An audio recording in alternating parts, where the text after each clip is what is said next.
CTWC Toronto was the biggest Canadian event ever, featuring players from 4 different provinces, including the #1 Canadian Classic Tetris and CTWC 2025 semi-finalist iBall, the #2 Canadian player Knight, and the #1 Canadian modern Tetris player Sillyshark.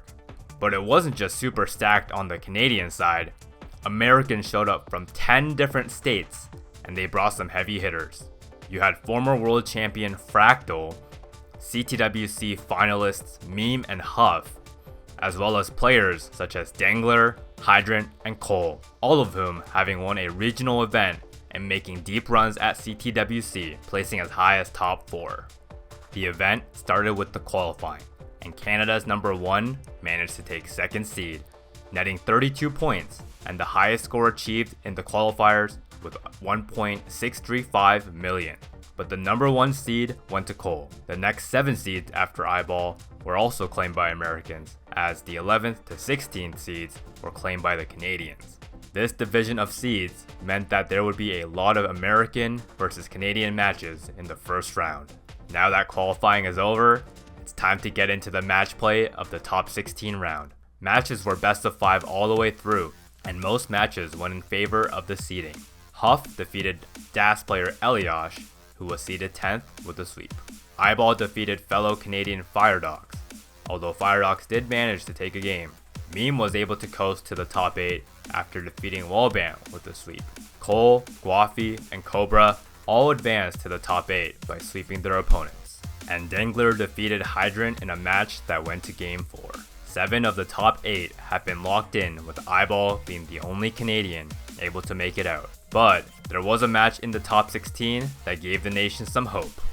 Fractal versus Knight. Going into this matchup, on paper, it should be Fractal's match to take. Fractal is a former world champion, former world record holder, and has seen great success in events outside the open playstyle tournaments too.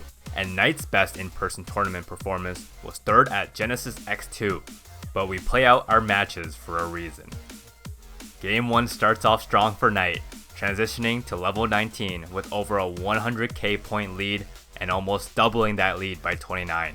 I believe he came back and reverse sweeped and Sinnev in the 1 finals. So if anyone can come back, right, this is the man to do it right here. But yeah, Knight not putting up with it. He is still maintaining that lead. All right, so yeah, both players on the bottom transition, and they're just trying to get that safe board. Both kind of, Fractal with that tuck, getting that dirty Tetris. And up top we have TT Playa and Cole, the #1 seed. Yeah, Cole, #1 seed. Just maybe not what people expected. Absolutely not. No, but good. It just goes to show the level that he keeps improving his game at. And Fractal here, trying to get to the next level, won't be able to do it. And sorry, there was another. And Knight. After a dominant game 1 that felt one-sided the whole way through, game 2 was a lot closer, with Fractal in the lead by about 2.5 Tetrises going into 19. Just gotta get the right pieces there. A T would really help him out. Yep. Oh, those pieces, perfect. And that one, perfect pieces to get. Yeah. Sometimes the game just helps you out. Sometimes it doesn't, and it gives it. Yeah, it gives or takes. I find for me it doesn't, and I just I go through a lot of controllers. Let's just say. Let's see, down at the bottom, things are really picking up. Nice adjustment there by Cole, anticipating the next piece is coming and making the last minute change. Okay, Knight waiting for this bar. It's not coming. Well is blocked. Super aggressive setup here. The drought just hits at the and Fractal keeps the aggression going and ties it up. Game 3 starts off as the same story as Game 2, a close game with Fractal in the lead by just under 2 Tetrises. But halfway through the post-transition, Fractal gets into some trouble, causing the tides to turn. At least by 10 lines, so that's something to count for if we take pace into a factor. But it's still not enough. Knight has the true lead. Fractal's just trying to bring this down. And now he's in a scoring position. Boom, Tetris for Fractal. Oh, but Knight 1,180 points. And another Tetris for Knight. Knight not letting up here against Fractal. Yeah, Knight just 1 line away. Gonna go with the center well. Gets the right after. Oh, man. 1076 into kill screen. And Fractal here just trying to have a clean board. The well's blocked. Looking to open up the well here. Gets it open, waiting on the long bar. Gets the Tetris, gets the max out into kill screen speed. Boom, Tetris for Knight 1.1. Knight not letting up here, folks. We have got a fight Fractal here. set up. There's a drought. Oh, and gets the bar when not set up. Oh! Fractal needs to fill the left side. And it's gonna approach it just line by line. But here, Knight set up. Yeah. Oh, blocks the well. Oh no. Oh. And that's gonna top out 1.17. Yeah. You're gonna need 1.18. Two Tetrises will do it.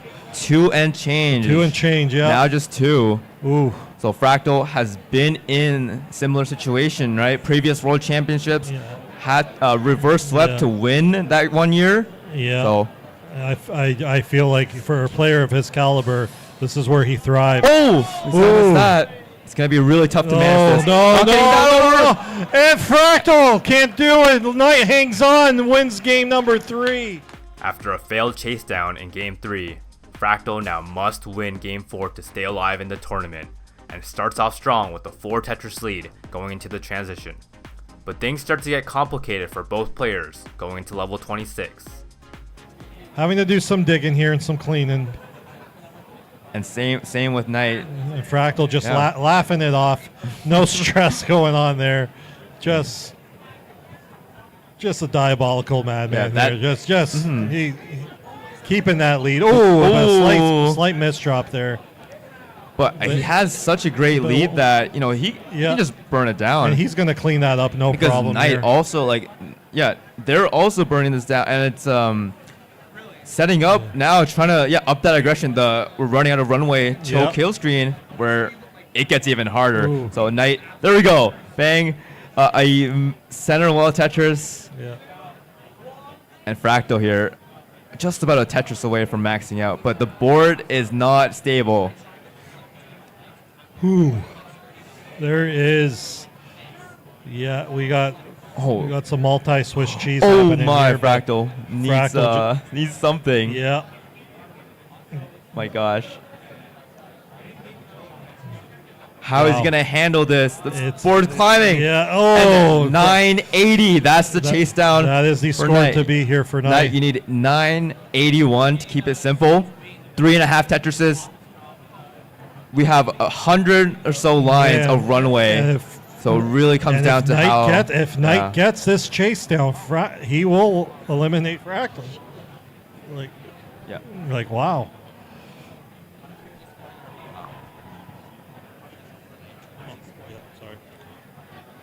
But Knight, they're... Oh. The board is climbing. Yeah. And just, knows it's so difficult. Fractal's going to stay in. Now it comes down to a deciding game 5. Fractal trails by 1.5 Tetrises going into level 19, and at level 28, both Knight and Fractal are closely separated by less than a Tetris. 28. This is wild. Both players can max out just not into kill stream. Yeah. But the game doesn't end there. Waiting for that long bar. There's a drought. Oh. Max out for Knight. 103. And max out for Fractal. 101. Neck and neck. Woo. This is wild.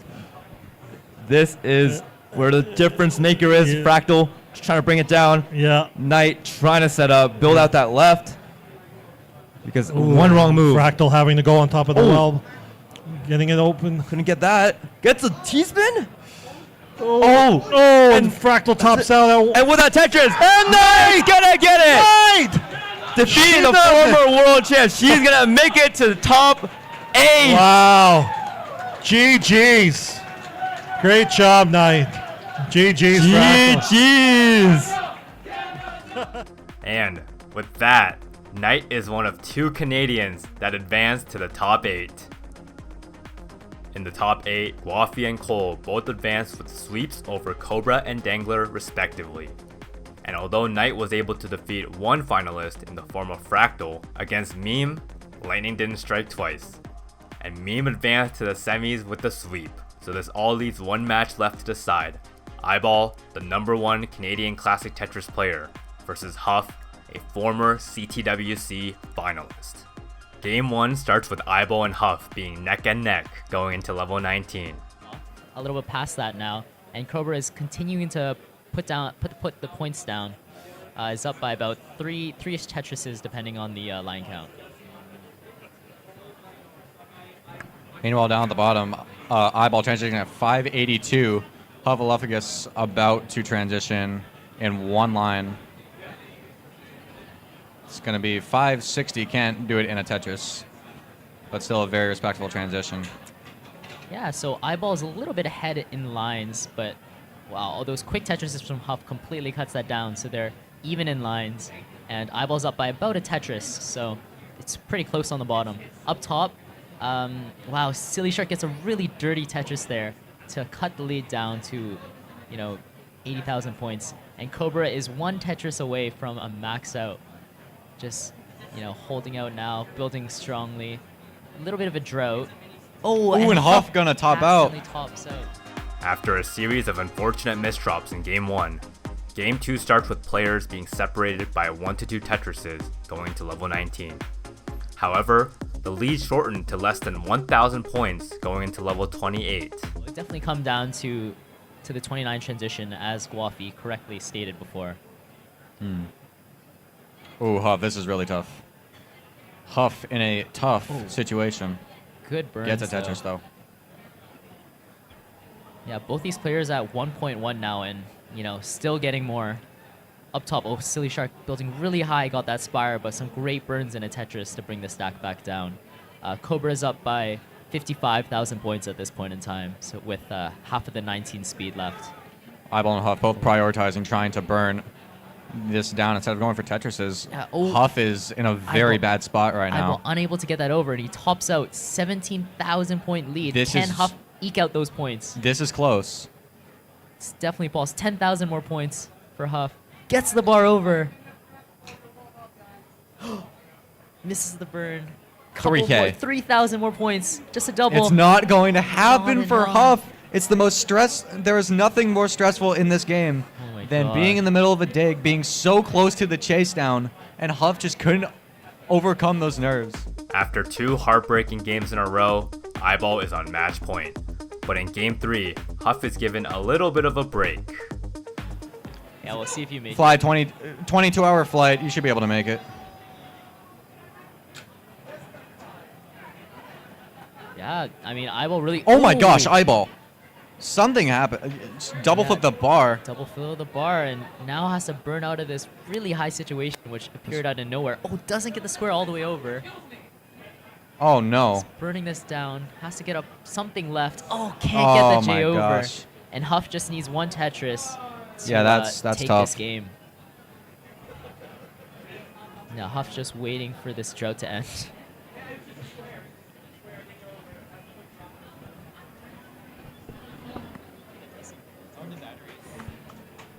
And nice, yeah, so Huff takes that game. Taking advantage of the shift in momentum, Huff goes into level 19 with a 2 Tetris lead, but getting closer to the kill screen, the game starts to swing in iBall's direction. Before level 29, which he will do so. Now just needs to bar, gets that long bar with a clean board into level 29. Yeah, in at 973. Huff going to follow suit. He gets a Tetris.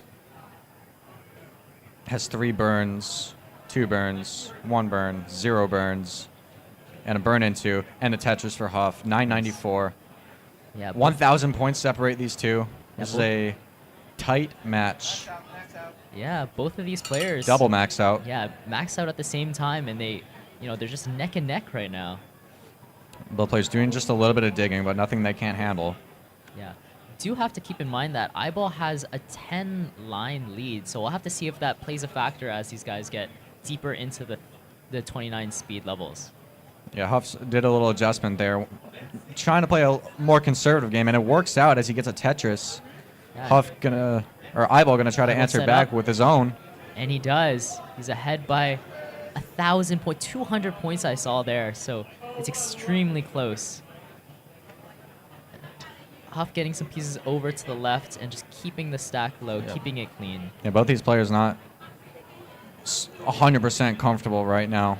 Still just weird setups here. Huff is set up, but maintaining that double well. Very nice, Barons. Yeah, well, iBall misses the bar to the left. But Oh, the bar next comes over, at the and wrong another one time. doesn't And get so over. has well for Both of these iBall. players are getting higher and higher. We'll see who takes it in the end. And iBall's on 8,000 8,000 points difference. Deja vu. No. It's the same thing as last time, but that's going to do it. A 6,000 Oh point my difference. God, And earlier, a iBall 3,000 point difference on 29 speeds. Same thing as last time. This match could have gone either way. And with that, our top 4 is decided. Cole versus Guafi, and Meme versus the last Canadian standing, iBall. Be sure to tune in over the next few days to watch all the action unfold in the first ever CTWC Toronto event in partnership with Toronto Game Expo.